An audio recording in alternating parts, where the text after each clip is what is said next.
Hello दोस्तों, मैं आपका होस्ट और आपका गोस्ट फियर फ्रॉस्ट 22 से आज आपके लिए लेकर आया हूँ एक और सुपरनैचुरल हॉरर स्टोरी। आप अगर इस कहानी को पूरा सुनेंगे तो आपको सच में बहुत ज़्यादा मज़ा आने वाला है। साथ ही अगर आप पहली बार हमारे इस चैनल पर आए हैं तो चैनल को अभी सब्सक्राइब कर लीजिए।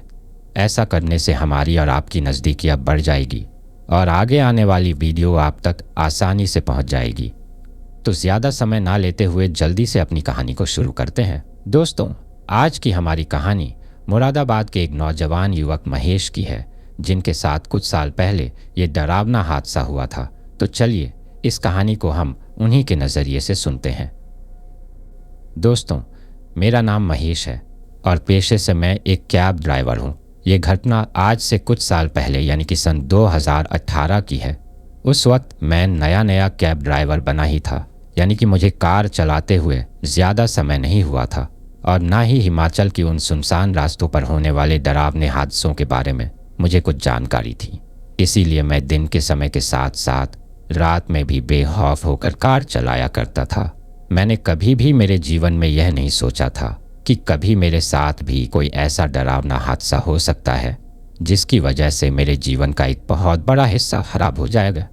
लेकिन उस हादसे के होने के बाद मैंने मेरे जीवन में कभी भी शाम ढलने के बाद अपने घर से बाहर कदम नहीं रखा, क्योंकि जैसे ही मुझे मेरी आंखों के सामने थोड़ा बहुत भी अंधेरा दिखाई देता है तो मुझे मेरे साथ हुई वो घटना याद आने लगती है और उसको याद करने के बाद पता नहीं अचानक क्यों, लेकिन मेरी सांस फूलने लगती है और अचानक से मेरा ब्लड प्रेशर हाई हो जाता है। और मुझे पूरा यकीन है कि मेरी इस कहानी को सुनने के बाद आपका ब्लड प्रेशर भी थोड़ा बहुत ऊपर नीचे तो ज़रूर होगा। दरअसल ये उस दिन की बात है जिस दिन मुझे कुछ भी काम नहीं मिला था और काम ना मिलने का सबसे बड़ा कारण था बारिश, क्योंकि जब बारिश होती है तो लोग अपने घरों से बाहर निकलना बहुत कम पसंद करते हैं। अगर उन्हें कोई काम होता भी है तो वो उसे आगे के लिए टाल देते हैं कि बारिश रुकने के बाद उस काम को करेंगे। और इसी वजह से उस दिन मुझे मेरी कैब में कोई भी सवारी नहीं मिली थी, जिस वजह से शाम होते होते मैं काफ़ी ज़्यादा निराश हो गया था, क्योंकि उस वक्त मेरे जीवन में मेरी आजीविका को चलाने का एकमात्र साधन वो कैब ही थी। और जिस दिन भी मुझे कोई सवारी नहीं मिलती थी और मेरा काम अच्छे से नहीं चलता था तो उस दिन मैं बहुत ही ज़्यादा निराश हो जाता था, क्योंकि मेरे पीछे ही परिवार के बहुत से लोगों की जिम्मेदारियाँ थी। अब उस दिन हुआ क्या कि शाम होते होते बारिश थोड़ा बहुत रुकने लगी थी, लेकिन बारिश तो अब थोड़ी बहुत रुक गई थी।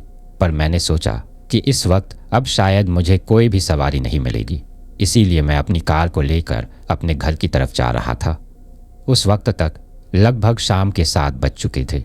अब एक तो हिमाचल वैसे ही पहाड़ी इलाका है तो सूरज जल्दी ही ढल जाता है और अंधेरा बाकी जगहों की तुलना में वहाँ पर जल्दी ही अपना बसेरा बना लेता है। और फिर उस दिन तो बारिश भी हो रही थी, जिस वजह से आसमान में काफ़ी ज़्यादा काले बादल छाए हुए थे और शाम के 7 बजे ही आसपास का माहौल ऐसा बन गया था जैसे रात के कोई 10 बज रहे हो। इसके साथ ही बारिश के कारण आज कोई इतना ज़्यादा घर से बाहर निकल भी नहीं रहा था, तो रास्ता भी बिल्कुल सुनसान पड़ा था। कुछ इक्की दुक्की गाड़ियाँ ही मुझे आती जाती नज़र आ रही थी। अब मैं भी अपनी कार में मस्त गाने सुनते हुए अपने घर की तरफ जा रहा था। उस वक्त तक गाड़ियों की हल्की हल्की हेडलाइट जल चुकी थी। अब रास्ते पर जाते हुए अचानक मुझे एक बड़ा सा स्पीड ब्रेकर दिखाई देता है, जिसकी वजह से मैंने मेरी कार को थोड़ा धीमे किया। और जब मैंने कार को धीमी किया तो मुझे दिखाई देता है कि इस स्पीड ब्रेकर के बगल में एक बड़ा सा पेड़ है जिसके नीचे एक औरत खड़ी हुई है। उसको देखकर मैंने सोचा कि शायद यह बारिश से बचने की वजह से इस पेड़ के नीचे खड़ी है और इसको कहीं पर जाना होगा, तो क्यों ना मैं एक बार इससे पूछ लूँ कि इससे कहाँ जाना है। वैसे भी आज मेरा कोई इतना ज़्यादा धंधा नहीं हुआ है, तो घर जाते वक्त पता नहीं थोड़ी बहुत आमदनी हो ही जाए। अभी मैं ये सब सोच ही रहा था कि तभी अचानक से सामने से ही उस औरत ने मुझे कार रोकने के लिए हाथ से इशारा किया। और मेरे लिए तो ये काम सोने में सुहागा के जैसे हो गया था, क्योंकि मैं तो खुद उसके पास जाकर कार रोककर ये पूछने वाला था कि आपको कहीं जाना हो तो मैं छोड़ दूं। लेकिन उस औरत ने तो खुद ने ही मुझे हाथ देकर कार रोकने का इशारा कर दिया था। इसलिए जैसे ही मैं उसके करीब पहुंचा तो मैंने कार को उसके पास रोका। तभी मैंने कार में बैठे बैठे ही उसकी तरफ का शीशा नीचे किया और उसे आवाज़ लगाकर पूछा कि आपको कहाँ जाना है। तो वह मेरे पास आकर मुझसे कहती है कि शायद मुझे जहाँ जाना है वहाँ तक तो आप मुझे नहीं छोड़ पाओगे, लेकिन आप मुझे थोड़ा आगे तक छोड़ दो। तभी मैंने सोचा कि शायद इसको कहीं दूर जाना होगा और आज मेरा कुछ ज़्यादा धंधा नहीं हुआ है, तो क्यों ना मैं ही उसे वहाँ पर छोड़ दूँ जहाँ पर इसे जाना है, चाहे फिर वह थोड़ी दूर ही क्यों ना हो। अगर थोड़ी ज़्यादा दूर होगा तो मैं इससे ज़्यादा पैसे ले लूँगा। इससे मेरे सारे दिन का जो नुकसान हुआ है उसकी भी भरपाई हो जाएगी। अभी यही सोचकर मैं उससे कहता हूँ कि आप बताइए आपको कहाँ जाना है। आपको जहाँ जाना है मैं आपको छोड़ दूँगा। तो वह औरत मुझसे कहती है कि पहले कार में तो बैठने दो, या बाहर यहाँ बारिश में खड़े खड़े ही मुझसे सारी बातें करोगे। उसके बाद मैंने उसे कार में बैठने के लिए कहा और मेरे कहते ही वो कार में बैठ गई। अब मैं कार में आगे ड्राइविंग सीट पर बैठा हुआ था और वह पीछे की सीट पर बैठी हुई थी। तभी मैंने उससे पूछा कि आपको कहाँ जाना है, तो उसने कहा कि तुम बस चलते रहो, मैं तुम्हें बताती हूँ। उसके बाद मैंने चुपचाप कार चलाना शुरू कर दी। अभी हम लोग कुछ दूर चले ही थे कि तभी मैंने पीछे के मिरर में देखा कि वह औरत कुछ ज़्यादा ही परेशान सी लग रही है। वह बार बार खिड़की से दोनों तरफ झांक रही थी, लेकिन तब तक तो मैंने उससे कुछ नहीं बोला। फिर कुछ ही समय बाद अचानक उसे ज़ोर ज़ोर की हिचकियाँ चलने लगती हैं। तो मैं उसे अपनी साइड की सीट के पास रखी हुई पानी की बोतल देते हुए कहता हूँ कि आप यह पानी पी लीजिए, इससे आपको हिचकियाँ आना थोड़ा कम हो जाएंगी। इसके बाद वह औरत मुंह से तो कुछ नहीं बोलती है, लेकिन मेरे से वो पानी की बोतल लेकर उस बोतल से पानी पीने लगते हैं और थोड़ा बहुत पानी पीने के बाद वह मुझे बोतल वापस कर देती है। जिसके बाद मैं उसे साइड की सीट के बगल में जहाँ पर वह बोतल पहले से थी वहीं पर उसे वापस रख देता हूँ। अब हमें चलते हुए काफ़ी समय हो चुका था और हम मुख्य शहर से काफ़ी दूर आ चुके थे। अब मैंने एक बार फिर से उस औरत से पूछा कि मैडम आप बताइए तो सही, आपको जाना कहाँ है? ऐसे तो आप मुझे पूरी रात ही इधर से उधर घुमाती रहेंगी। तो उसने मुझसे कहा कि उसे शहर से बाहर ही एक जगह है, वहाँ पर जाना है और वो जगह इसी रास्ते पर आने वाली है। जब वो जगह आ जाएगी तो वो मुझे बता देगी कि कहाँ पर रुकना है। इसके बाद मैंने भी ज़्यादा गौर नहीं किया और मैं कार चलाने पर ध्यान देने लगा था। जब मैंने मेरे हाथ में पहनी हुई घड़ी में टाइम देखा तो उस वक्त रात के 10 बजने वाले थे। इसके बाद समय की गंभीरता को देखते हुए मैंने कार को थोड़ा तेज़ चलाना शुरू किया, क्योंकि मुझे वापस घर भी लौटना था। अभी मैं कार चला ही रहा था कि तभी अचानक मेरी नज़र उस पानी की बोतल पर जाती है जिसको मैंने थोड़ी देर पहले उस औरत को दिया था। उस पानी की बोतल को देखकर एक पल के लिए तो मैं चौंक जाता हूँ, क्योंकि उस बोतल में जो पानी था उसका पूरा रंग लाल हो चुका था।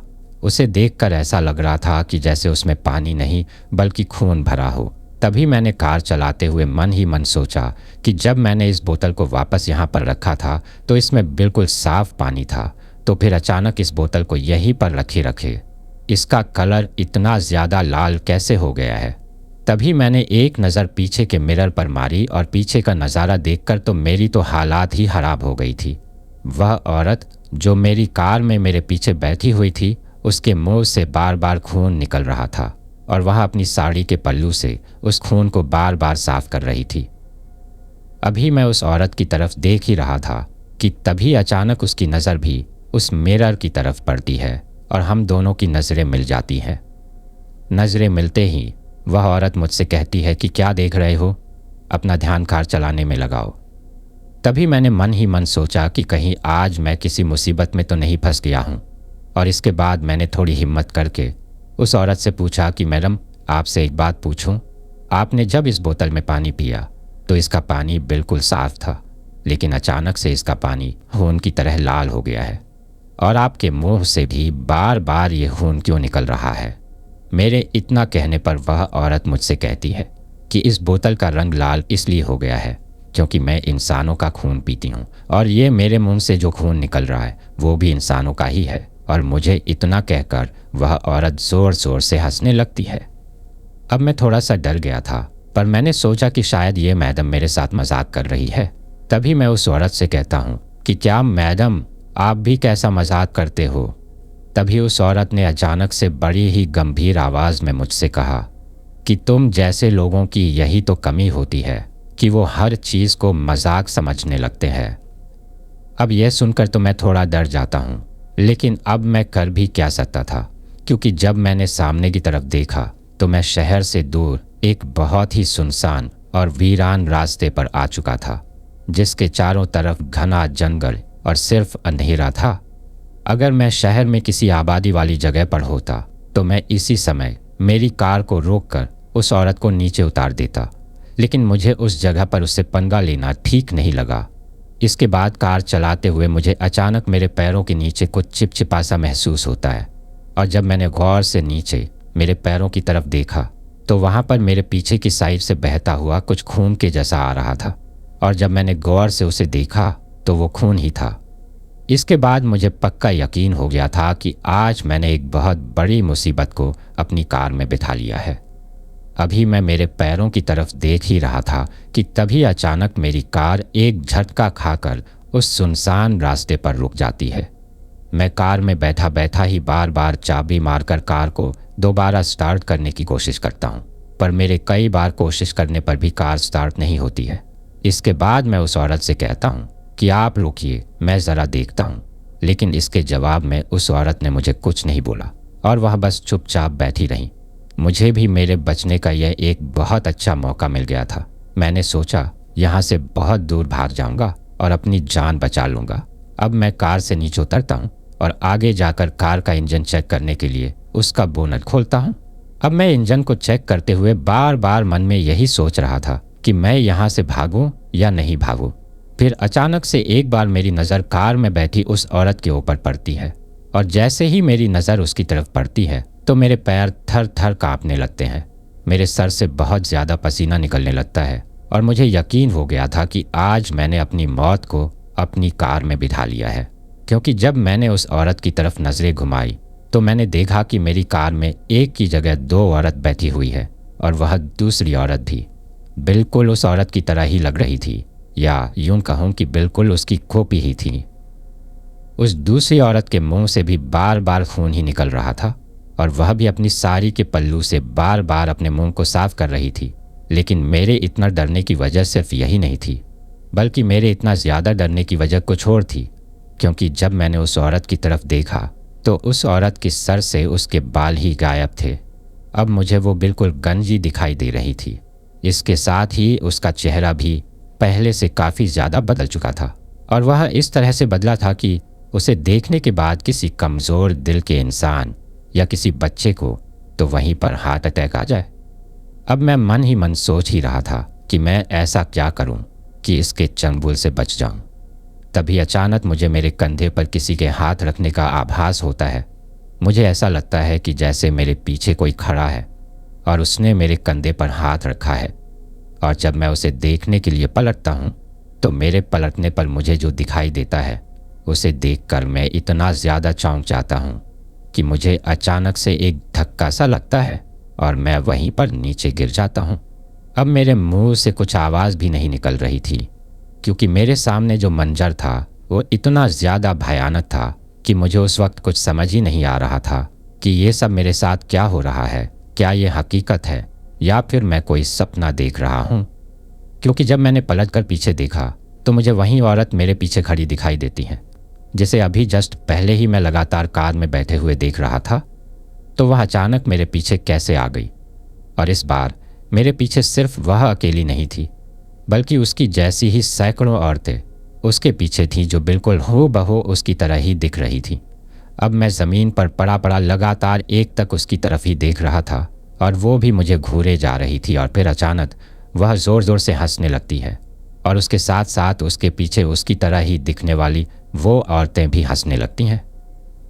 अब मुझे मेरे कानों में सिर्फ उनके हंसने की ही गूंज सुनाई दे रही थी, और इस बार उनका चेहरा और भी ज़्यादा भयानक हो चुका था। इतना भयानक कि उसे देखने के बाद ऐसा लग रहा था कि जैसे वह कोई चेहरा नहीं बल्कि कोई सड़ा हुआ कद्दू हो, और लगातार उन सब के मुंह से खून की लार टपक रही थी। अब उस मंजर को देखकर मुझे समझ आ चुका था कि यह मेरी ज़िंदगी का आखिरी पल है, और डर के मारे तड़प तड़प कर मरने से अच्छा है कि एक झटके में ही मर जाए। इसीलिए मैंने उस औरत से कहा कि देखो, तुम जो कोई भी हो, अगर मुझे मारने के लिए ही यहाँ लेकर आई हो तो मुझे तुरंत मार दो, लेकिन मुझे इस तरह डर का आभास मत करवाओ। अब तक मुझे यह समझ आ चुका था कि यह कोई बहुत ही भयंकर चीज़ है और इसके आगे मेरी कुछ भी नहीं चलने वाली। अभी मैं मेरी कार के आगे सड़क पर पड़ा हुआ था कि तभी अचानक पीछे से मेरी कार के स्टार्ट होने की आवाज़ मुझे सुनाई देती है और फिर उसकी हेडलाइट की रोशनी जलती है। लेकिन उसकी हेडलाइट की रोशनी जलते ही उस रोशनी में वह सभी औरतें वहाँ से गायब हो जाती हैं। अब मुझे मेरी आंखों के सामने कुछ भी दिखाई नहीं दे रहा था। तभी अचानक बहुत तेज़ स्पीड के साथ अचानक वह कार मेरी तरफ बढ़ती है। तभी अचानक पता नहीं कैसे मेरे अंदर थोड़ी सी हिम्मत आती है और मैं अपने आप को उससे बचाने की कोशिश करता हूँ, लेकिन मैं मेरी इस कोशिश में नाकामयाब रहता हूँ और वह कार मेरे एक पैर को कुचलते हुए आगे बढ़ जाती है, जिसकी वजह से मुझे बहुत ज़्यादा दर्द होता है। अभी मैं दर्द के मारे मेरे पैर को पकड़कर वहीं सड़क पर पड़ा पड़ा चिल्ला ही रहा था कि तभी अचानक वह कार थोड़ी दूर आगे जाकर रुकती है और फिर रिवर्स लेकर वापस घूम जाती है। अब कार का मुंह वापस मेरी तरफ हो गया था, लेकिन जब मैंने अपनी नज़रें उठाकर कार की तरफ देखा तो सामने जो उस कार को चला रहा था उसे देखकर मुझे यकीन हो गया था कि इस बार की टक्कर में मैं जान से मारा जाऊंगा, क्योंकि उस कार को और कोई नहीं बल्कि वही औरत चला रही थी और उसकी आंखें अब बहुत ज़्यादा चमक रही थी। दर्द के मारे मेरी आंखों के सामने एक अजीब सा जाला आ गया था, जिसकी वजह से मुझे ज़्यादा कुछ साफ दिखाई नहीं दे रहा था। लेकिन जैसे ही वह कार रिवर्स लेकर मेरी तरफ वापस घूमती है तो उसकी हेडलाइट की रोशनी में मुझे सड़क के चारों तरफ कुछ दिखाई देता है। जब मैंने सड़क के बगल में देखा तो मुझे वहाँ पर एक बहुत ही गहरी खाई नज़र आ रही थी, जिसके नीचे एक नदी बह रही थी। तभी मैंने मन ही मन सोचा कि इस औरत के हाथों मरने से तो अच्छा है कि इस खाई में कूद कर मर जाऊं, क्योंकि मैंने सोचा कि इस औरत के हाथों बचने का कोई भी चांस नहीं है। लेकिन अगर मैं इस खाई में कूद जाता हूं तो क्या पता अगर मेरी किस्मत अच्छी हो तो मेरी जान बच जाए। लेकिन दिखने में वह खाई बहुत ही ज़्यादा गहरी दिख रही थी, इतनी ज़्यादा गहरी कि उसको देखने के बाद तो मुझे मेरे बचने की उम्मीद बिल्कुल भी नहीं लग रही थी, क्योंकि दूर से आती हुई जो नदी दिख रही थी वो भी ऊंचाई की वजह से इतनी ज़्यादा छोटी दिख रही थी कि जैसे कोई पानी की छोटी सी धारा बह रही हो। अब अचानक फुल स्पीड के साथ वह कार मेरी तरफ फिर से आने लगती है और तभी मैंने अचानक से फैसला लिया कि मैं इस खाई में ही छलांग लगाऊंगा। इस बार वह औरत मुझे उस कार से कुचलती उससे पहले ही मैंने बहुत हिम्मत करके अपने आप को उससे बचाया और वह मुझे मारने की कोशिश करते हुए फिर से आगे की तरफ निकल जाती है। लेकिन इस बार मैं उसकी चपेट में नहीं आता हूँ। अब वह औरत फिर से उस कार को घुमाकर मेरी तरफ ला ही रही थी कि तभी मैंने सोचा कि यह इस बार मुझे बिल्कुल भी नहीं छोड़ेगी और इस बार यह मेरे पास आए। इससे पहले ही मुझे इस खाई में छलांग लगानी है। मरना तो मुझे वैसे भी है, पर इस चुड़ैल के हाथों मरने से तो अच्छा है कि मैं इस खाई में कूद कर ही मर जाऊं। अब वह फिर से मेरी तरफ आ ही रही थी कि तभी मैंने उस खाई में छलांग लगा दी और कुछ ही पल के बाद मैं छपाक से उस नदी के अंदर गिर जाता हूँ और उसके बाद मुझे कुछ भी होश नहीं रहता है। शायद उस वक्त मैं बेहोश हो गया था, लेकिन जब मेरी आंखें खुलती हैं तो मैं किसी आश्रम की कुटिया के बाहर लेटा हुआ था। जब मैंने चारों तरफ नज़रें घुमाई तो मुझे मेरे चारों तरफ कुछ संत घूमते फिरते हुए दिखाई दे रहे थे। मैंने मेरे मुंह से कुछ बोलने की कोशिश की, लेकिन मेरा शरीर बिल्कुल भी काम नहीं कर रहा था। ना ही तो मैं मेरे मुंह से कुछ बोल पा रहा था और ना ही अपने शरीर के किसी भी अंग को हिला पा रहा था। तभी वहाँ मेरे पास एक संत आते हैं और वह मुझसे कहते हैं कि भला हुआ जो तुम्हें आज होश आ गया, वरना हम लोगों ने तो उम्मीद ही खो दी थी कि तुम कभी होश में आ भी पाओगे या नहीं। अब तक भी मुझे यकीन ही नहीं हो रहा था कि मैं जिंदा हूँ या मर गया, और मैं बड़े ही आश्चर्य के साथ उन संत महात्मा से पूछता हूँ कि मैं जिंदा हूँ या मर गया। तो वो हंसते हुए मुझे जवाब देते हैं कि अरे भाई, तुम जिंदा हो, मरे नहीं हो। फिर मैंने उनसे पूछा कि मैं यहाँ पर कैसे आया, तो उन्होंने मुझसे कहा कि पहले थोड़ा ठीक हो जाओ, ये सब बातें बाद में भी हो जाएंगी। लेकिन तभी मैं वहाँ पड़ा पड़ा सोच रहा था कि अगर मैं यहाँ हूँ तो मेरे घर वाले मुझे ढूंढकर परेशान हो रहे होंगे। तभी मैंने उन संत महात्मा से कहा कि मुझे एक बार मेरे परिवार से बात करवा दीजिए। तो उन्होंने मुझसे कहा कि इस आश्रम में संचार की कोई भी साधन जैसे कि मोबाइल, टेलीफोन, ऐसा कुछ भी उपलब्ध नहीं है। यह आश्रम आधुनिकता से बहुत दूर प्रकृति की खोज में समाया हुआ है। फिर कुछ दिन बाद जब मेरी तबीयत थोड़ी उन्हें ठीक लगी तो मुझे वह उस आश्रम के जो मुख्य संत थे उनके पास लेकर गए और उन्होंने मुझसे पूछा कि अब तुम्हें तुम्हारी तबीयत कैसी लग रही है। तो मैंने उनसे कहा कि मैं अच्छा महसूस कर रहा हूँ।